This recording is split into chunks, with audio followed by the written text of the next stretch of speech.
Hello dear student. आज NLM Newton's laws of motion and friction का हम लोग क्वेश्चन डिस्कस करेंगे। कोई एक क्वेश्चन वो टफ हो या इजी हो, वो अगर आपसे सॉल्व नहीं हो रहा है इसका मतलब आपको क्वेश्चन समझ नहीं आ रहा है।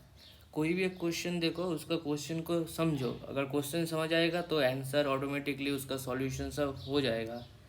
ये क्वेश्चन जो दिया है पहला, इधर देखो एक मास है पेंडुलम टाइप का। ओके, अभी ये कार है, उसका एक्सेलरेशन ए है। अभी ये Bob was hanging over A pulley inside a car through string, A second and of the string is in the hands of the person. तो ये इधर खींच रहा है, तो एक एक्सेलरेशन से खींचेगा। ओके, ये खींचेगा तो ये भी ऊपर जाएगा। और इसके साथ क्या हुआ, ये पूरा सिस्टम एक कार के अंदर है। तो ये कार खुद एक एक्सेलरेशन ए लेकर ऐसे ही मूवमेंट कर रहा है इधर। तो ऑटोमेटिकली इधर जो पार्टिकल या मास रहेगा, लाइक ये जो मास था, इस मास में दो फोर्स आएगा। एक तो उसका एम जी वेट की वजह से, और ये एक सिस्टम के अंदर है। तो मैं इस फ्रेम में अगर जाऊँ चीटा बन के इधर, तो ये एक्सेलरेशन ए है, तो इस अंदर वाला कोई भी बॉडी या पार्टिकल में एक स्यूडो फोर्स लगेगा। और जो स्यूडो फोर्स लगता है वो एक्सेलरेशन की ऑपोजिट होता है, F equal to M A. अभी इस बॉडी में स्यूडो फोर्स एक्ट होगा ए में। इसकी वजह से ये पार्टिकल को एक रिजल्टेंट फोर्स मिलेगा इस डायरेक्शन में। वो जो रिजल्टेंट फोर्स आया वो कितना आएगा, रूट ओवर ऑफ ए में whole square plus M G whole square. तो रिजल्टेंट फोर्स तो मिल गया इस पार्टिकल को, इसलिए ये बॉडी क्या होगा, थोड़ा शिफ्ट हो जाएगा। अभी जो बॉडी शिफ्ट हुआ इस पॉइंट में ऐसा आ गया फाइनली। क्यों आया था, क्योंकि एक स्यूडो फोर्स लगा था ए में और नीचे एम जी लगा था। तो इस डायरेक्शन में नेट फोर्स लग रहा है कितना, रूट ओवर ऑफ एम बाहर आ गया, ए square plus G square M. Okay, अभी मैंने इसको एक्सेलरेट किया, ये बॉडी को एक आदमी ऐसे नीचे खींच रहा है, वही भी एक्सेलरेशन ए से। तो इस बॉडी में ऐसा लगेगा एक, तो एक्सेलरेशन लगेगा। इधर एक टेंशन भी है, तो मैं क्या लिख सकता हूँ, मास ऑफ एक्सेलरेशन इस बॉडी, ये जो बॉडी है इसका mass of acceleration equal to T minus M of root over of A square plus G square. तो मेरा टेंशन क्या आएगा, टेंशन उधर से tension equal to M A plus M root over of A square plus G square. As simple as that. Option C is correct. Okay, next question. Two identical particles A and B, each of mass capital small m, ये A में और ये भी A में।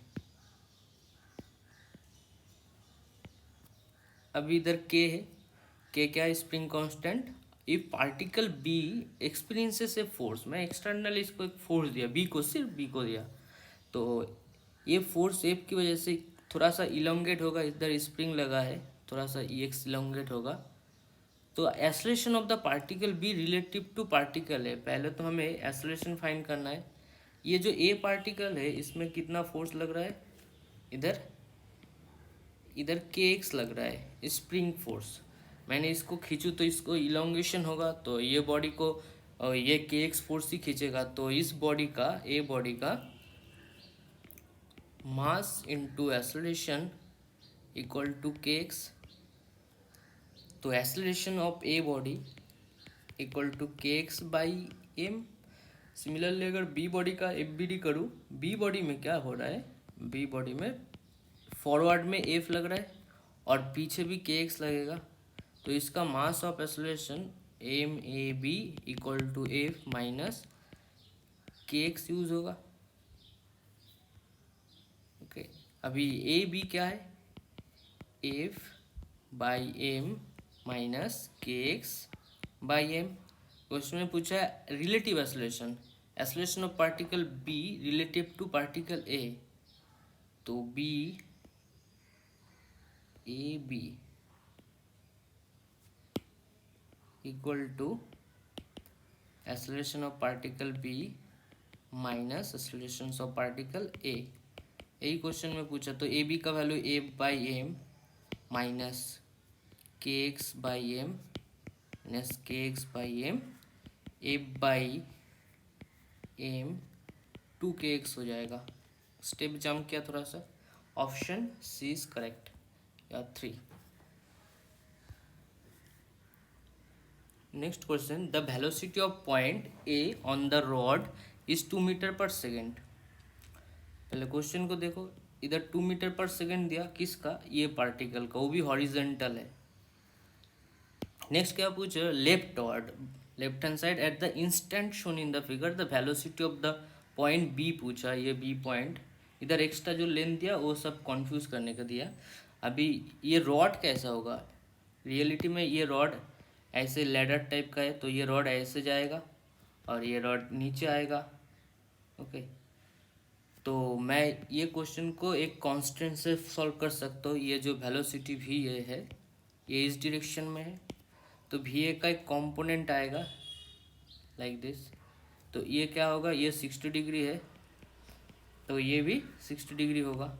तो भी ए का एक कंपोनेंट आया, भी ए 60 डिग्री, भी ए कॉस 60 डिग्री।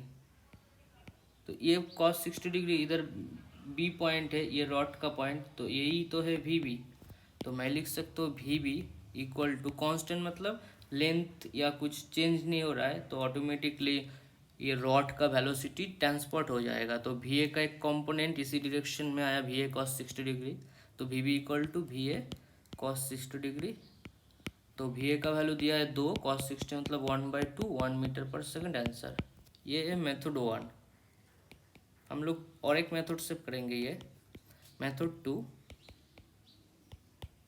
मेथड 2 क्या है? वो जो डिस्टेंस था, ये पार्ट, ये लैडर का डिस्टेंस, इसमें इस पॉइंट और इस पॉइंट को मैंने डिस्टेंस को एल दिया और ये एक्स दे दिया। तो ये एक्स क्या हो रहा है? मूव हो रहा है, और ये जो पॉइंट है दोनों के बीच में, ये वाई है, ये तो फिक्स्ड होगा। तो हम लोग लिख सकते हैं L square equal to X square plus Y square. उसके बाद डेरिवेटिव लिया, ये लेंथ चेंज हो रहा है, ये लेंथ चेंज हो रहा है क्योंकि ये लैडर मूवमेंट कर रहा है। तो मैं लिख सकता हूँ इसको, चेंज मतलब variable, 2dl dt equal to 2x, इधर एक l होगा और इधर dx/dt। वाई स्क्वायर कांस्टेंट है तो 0 पुट कर देंगे। तो dl/dt क्या है? dl/dt मतलब लेंथ का चेंज, और dx/dt मतलब ये पार्ट का। ये dx/dt को मैं क्या लिख सकता हूँ? ये x डायरेक्शन में जो वेलोसिटी ऑफ ए था, तो मैं इसको भी ए दिया और 2 कट गया, तो मैं इसको भी दिया। dl/dt B velocity of B, length का चेंज हो रहा है, इधर पॉइंट एक बी है, ये ए है, तो x/l होगा। x/l मतलब ये एंगल 60 डिग्री है, तो x/l होगा cos 60 डिग्री। और भी ए का वैल्यू 2, तो भी बी का वैल्यू इधर से भी आएगा 1 मीटर पर सेकेंड। तो option B is correct. Next question, ये बहुत बढ़िया क्वेश्चन था। एक block A has a velocity of 0.6 metre per second. इस ब्लॉक का वेलोसिटी दे दिया 0.6 metre per second to the right direction, मैंने ऑलरेडी सही डायरेक्शन में लिया। Determine the velocity of cylinder B, ये कोई एक बी सिलेंडर है, तो इसका वेलोसिटी क्या होगा? तो ओके, तो ये क्वेश्चन करते हैं वेलोसिटी राइट, मतलब मैंने ये लेफ्ट दे दिया, तो ये राइट होगा इस डायरेक्शन में 0.6 मीटर पर सेकेंड।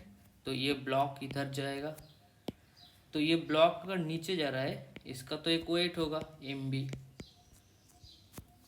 तो मैं टेंशन की वजह से मैं इसका वर्क डन फाइंड करूँगा। तो वर्क डन बाई टेंशन क्या होगा? T इंटू जो जितना भी डिस्टेंस नीचे जाएगा, तो इधर टेंशन T है, ये टेंशन T है। तो मैंने सिर्फ टेंशन का वर्क डन देखा, ये अगर नीचे x जा रहा है तो टेंशन के लिए वर्क डन क्या होगा? Tx। तो ये टेंशन इधर जा रहा है, टेंशन जा रहा है, तो ये टेंशन जाएगा तो ये भी टेंशन इधर जाएगा, ऊपर एक टेंशन टी है और इसके साथ ये लिंक अप है तो ऑटोमेटिकली इधर भी एक टी लगेगा। तो ये जो पुली था, इस पुली को कितना टेंशन दिया? 3 tension, T T T, 3 T. और इसके साथ ये पॉइंट, ये स्ट्रिंग लगा हुआ है तो इसमें क्या लगेगा? टी डैश लगेगा 3 टी। तो मैं लिख सकता हूँ इस ब्लॉक में वर्क डन क्या हुआ? Work done on block A, work done on block A due to tension. तो ये होगा T dash into X dash. तो ये जो टी डैश है तो मैं इस टी डैश को ऐसे लिख सकता हूँ 3 टी। तो डायरेक्टली ये क्या होगा? ये एक्स ऑफ ए है, मैं ये 3 टी लिख देता हूँ इक्वल टू एक्स है। तो ये वर्क डन ही इस वर्क डन का इक्वल होगा। ये वर्क डन किसका था? बी का था, टी एक्स। तो ये इक्वल होगा क्योंकि बाहर से तो वर्क डन नहीं आएगा, तो टेंशन की वर्क डन मैंने इक्वल कर दिया। तो T X equal to 3 T X है। ये एक्स क्या था? बी का एक्स था, तो मैं डायरेक्ट टी टी कट दिया तो एक्स भी इक्वल टू 3x है। बोथ साइड डेरिवेटिव करूँगा तो v भी आएगा इक्वल टू 3v है। वेलोसिटी ऑफ ए क्या था? 0.6 था। अभी एक चीज़ देख, इधर जो 0 पॉइंट ये एक्स का था, ये एक्स बी था, ये एक्स बी नीचे आ रहा था। तो नीचे आ रहा था, टेंशन ऊपर है, तो इधर वर्क डन में एक नेगेटिव साइन आएगा। Okay, -1 cos 180 degree. मगर ये ए का बॉडी में ये cos 0 डिग्री आएगा क्योंकि एक ही डायरेक्शन में है। तो मैं 3tx को तो पॉजिटिव लिखा, इसको माइनस लिखना भी होगा। तो एक माइनस आएगा, इधर एक माइनस आएगा। वेलोसिटी ऑफ ए क्या था? पॉजिटिव डायरेक्शन में, तो 0 माइनस इंटू 3 इंटू 0.6। तो आंसर कितना है? -1.8 metre per second. Velocity of B, हाँ वही तो हो रहा है, नीचे जा रहा है मतलब नेगेटिव डायरेक्शन, तो 1.8 metre per second correct answer. Neutral condition में था, अगर ये न्यूट्रल कंडीशन में रहेगा तो इधर जो स्प्रिंग फोर्स रहेगा एफ एस, ये 0 होगा न्यूट्रल कंडीशन के लिए या नेचुरल कंडीशन के लिए। नेचुरल लेंथ जो लिखा है ना उधर, इसका मतलब स्प्रिंग अभी भी ना कॉम्प्रेशन हुआ है ना इलोंगेट हुआ है। तो ऊपर जो फोर्स स्प्रिंग का 0 है। जस्ट इमेजिन करो, जस्ट स्प्रिंग ऐसा है तो मैंने जस्ट एम को छोड़ा है, जस्ट एम को छोड़ेंगे तो ऊपर तो कोई फोर्स नहीं है, तो एम नीचे आएगा किस वजह से? Mass into acceleration of A equal to M G. सिर्फ एक ही फोर्स है तो एक्सेलरेशन ऑफ ए क्या होगा? जी होगा नीचे। और ये अगर फिक्स स्ट्रिंग फोर्स अगर 0 है तो ऑटोमेटिकली इधर भी कुछ टेंशन नहीं आएगा, टेंशन भी 0 आएगा क्योंकि ऊपर टेंशन लग रहा था, नीचे स्प्रिंग फोर्स। तो इधर टेंशन 0 तो इधर भी टेंशन कुछ नहीं आएगा। ये पार्टिकल क्यों नीचे जाएगा? इसकी सिर्फ वेट है 2mg और ये equal to mass of accelerations of इस पार्टिकल। तो ये मास क्या है? 2m। तो इधर भी एक्सेलरेशन क्या होगा? जी होगा नीचे। तो ऑप्शन ए इज करेक्ट।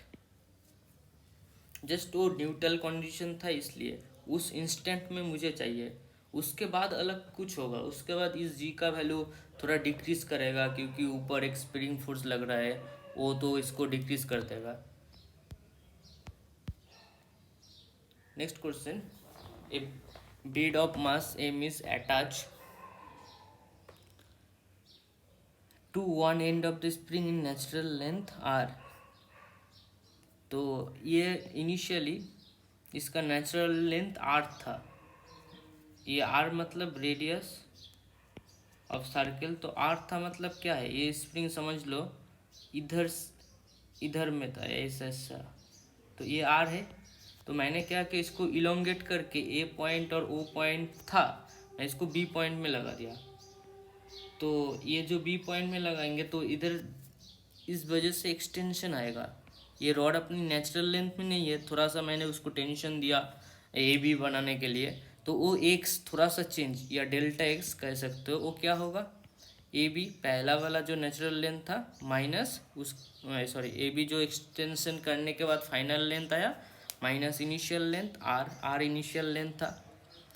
तो ए बी का वैल्यू क्या होगा, ये लेंथ देखो ए बी, ये एंगल कितना है 30 डिग्री, तो मुझे चाहिए ए बी। तो इधर जो लग रहा है नॉर्मल रिएक्शन, नॉर्मल रिएक्शन क्या होगा, सेंटर से पास करेगा ऐसे। के का वैल्यू बोल दिया था, के का वैल्यू इतना है, the other end of the spring is fixed at a point A, okay, the radius R shown in the figure, the normal reaction पूछा at B just after it is released. तो normal reaction हर time क्या होता है, surface से perpendicular होता है। Surface से परपेंडिकुलर होने का मतलब क्या है, ये कहाँ से पास कर रहा है, 100% सेंटर से पास कर रहा है, ओ पॉइंट से। तो मैं इधर से एक लाइन ड्रॉ किया इस डायरेक्शन में, तो ये टच किया, तो मैं ये भी इधर टच कर सकता हूँ। अभी ऐसा होगा तो इनर सर्कल में ये दो जो पॉइंट टच किया तो इस एंगल क्या होता है 90 डिग्री होता है, ये 90 डिग्री होता है सर्कल के अंदर। डायमीटर है ना ये ए और इसको सी पकड़ लो, तो ये तो डायमीटर है, तो टोटल लेंथ कितना है डायमीटर का 2r है। तो 2r अगर है तो ये 2r, ये 2r को हाइपोटेन्यूस समझो, और उसका जो ये कंपोनेंट है और ये तो 90 डिग्री कर रहा है, तो ये क्या होगा, ये एंगल अगर 30 डिग्री है इस हाइपोटेन्यूस का 2r cos 30 डिग्री होगा, क्योंकि ये बेस है और ये परपेंडिकुलर है। तो मुझे तो ए बी का वैल्यू मिल गया कि ए बी का वैल्यू होगा 2r cos 30 degree minus R. मुझे एक्सटेंशन चाहिए, ये डेल्टा एक्स चाहिए, नहीं तो काम नहीं बनने वाला। ये r cos 30 डिग्री मतलब √3/2, तो ये √3 होगा माइनस आर, 2 कट गया तो r कॉमन लेंगे तो √3 माइनस 1। अब क्वेश्चन है नेक्स्ट पूछा क्या, एन चाहिए, नॉर्मल रिएक्शन ऊपर आ रहा है, इस नॉर्मल रिएक्शन का मैं इधर डायरेक्शन दे दिया, नॉर्मल रिएक्शन अपवर्ड, और इधर क्या लग रहा था स्प्रिंग फोर्स, ये 30 डिग्री है, ये 90 डिग्री है, तो ये भी 30 डिग्री होगा क्योंकि टोटल 60 डिग्री है। तो इस डायरेक्शन में एफ एस का कंपोनेंट आएगा एफ एस cos 30 डिग्री, और ऊपर नॉर्मल रिएक्शन, और इस बॉडी का एक वेट भी तो होगा, वो वेट ये एम जी का भी एक कंपोनेंट आएगा एम जी cos 30। तो total normal reaction N equal to होगा M G cos 30 plus spring force into cos 30। M G का वैल्यू एम जी लिख देते और cos 30 कॉमन आ जाएगा, एफ एस का value K into delta X into cos 30 √3/2, M G F S का के का value √3 plus 1/r into M G, और डेल्टा एक्स का वैल्यू √3 माइनस 1 इंटू आर, उसके बाहर √3/2। तो ये आर तो आर को कट दिया, आर आर कट गया, और इधर एम जी कॉमन आएगा तो 1 प्लस √3 प्लस 1 √3 माइनस 1, तो ये क्या होगा फॉर्मूला आएगा √3 स्क्वायर माइनस 1 स्क्वायर, तो ये 3 माइनस 1, इधर √3/2, तो आंसर क्या आएगा, इधर से 2 3 मतलब 3√3/2 एम जी। एन पूछा था, एन नॉर्मल रिएक्शन, ये नॉर्मल रिएक्शन ऑलवेज सरफेस की परपेंडिकुलर होता है, ये याद रखना। इस सर्कल में सरफेस की परपेंडिकुलर होने के लिए उसको सेंटर से ही पास करना पड़ेगा, तो आंसर डी है। Next question, a sphere of a mass m is kept between two inclined walls. The two inclined walls as shown in the figure. If the coefficient of friction between each wall and sphere is 0, frictionless surface, the ratio of a normal reaction n1 and n2 पूछा। तो इसका diagram draw करो। पहले ये और ये,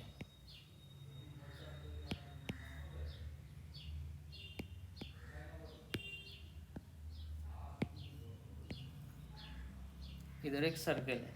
तो normal reaction क्या होता है, सरफेस की परपेंडिकुलर होता है। तो इस सरफेस की परपेंडिकुलर नॉर्मल रिएक्शन ऐसे जाएगा, तो इसको मैं n1 नाम देता हूँ। और इस सरफेस की परपेंडिकुलर ऐसे जाएगा, इसको मैं n2 नाम दिया। अभी प्रॉब्लम क्या है, ये थीटा है और ये एंगल 2 थीटा है। ये अगर 2 थीटा होगा तो मैं इधर से अगर ड्रॉ करूँ ऐसा लाइन, तो ये एंगल क्या होता है, 2 थीटा होता है। तो n2 का 2 कंपोनेंट आएगा, ये हॉरिजॉन्टल लाइन होगा। ये वैल्यू क्या है, n2 साइन 2 थीटा, और ये वैल्यू क्या है, n2 कॉस 2 थीटा। सिमिलरली ये जो n1 आया था, n1 का भी ये एंगल होगा थीटा। तो इसलिए अपवर्ड में एक कंपोनेंट आएगा, ये अगर थीटा है तो ये भी थीटा है, तो अपवर्ड वाला कंपोनेंट n1 कॉस थीटा। और ये लेफ्ट हैंड साइड में एक कंपोनेंट आएगा, वो होगा n1 sine theta. n1 sine theta. तो अब देखो क्या क्या है, n2 कॉस थीटा है, n1 साइन थीटा है। मैं हॉरिजेंटल कंपोनेंट को इक्विलिब्रियम किया, तो summation force of H equal to 0 होता है in case of equilibrium. Vertical का भी इक्विलिब्रियम कंडीशन लगा सकते हो, मगर नहीं, अगर वर्टिकल कंपोनेंट यूज़ करो तो ऑप्शन जो दिया है वो मैच नहीं करेगा। हॉरिजेंटल फोर्स इक्वल टू 0 किया, मतलब n2 sine 2 theta equal to n1 sine theta. Sine 2 theta का formula 2n2 sine theta cos theta, और इधर n1 कॉस साइन थीटा गायब, हटा दो साइन थीटा को। तो आंसर क्या आएगा, n1 by n2 equal to 2 cos theta, ये ऑप्शन।